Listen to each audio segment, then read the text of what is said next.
attaque de Pogačar, réaction immédiate de Vingegaard, Pogačar qui s'en va, etc., etc. Là, c'est assez excitant. Je m'appelle Sébastien Piquet, je suis speaker Radio Tour depuis 2005.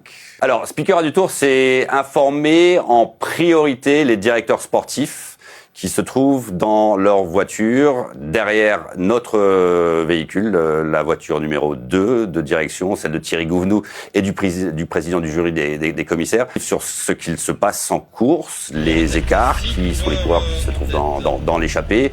S'il y a des chutes, appelez telle ou telle voiture, la voiture Soudal Quick-Step pour une crevaison roue arrière de Remco Evenepoel. Je me sers de mes yeux, de ce que je peux voir devant moi, dans le peloton devant moi. Mais évidemment, comme on est derrière le peloton, je ne peux pas voir ce qui se passe devant. Pour ça, j'ai 3 motos info qui sont essentielles, mes yeux sur le Tour de France.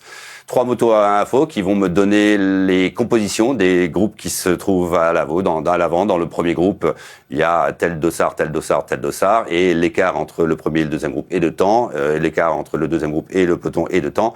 Et moi, je répercute tout ça. Et puis, une fois qu'on est en montagne, on dépasse les groupes d'attardés, on se retrouve derrière le groupe maillot jaune, les favoris, parfois 2, 3, 4, 5 coureurs. Et là, ça devient davantage du commentaire, de ce que je vois, attaque de Pogačar, réaction immédiate de Vingegaard, Pogačar qui s'en va, etc., etc. Là, c'est assez excitant. Et puis, parfois, une étape est très longue. Parfois, une étape dure 5-6 heures et il y a des moments où il se passe pas grand-chose.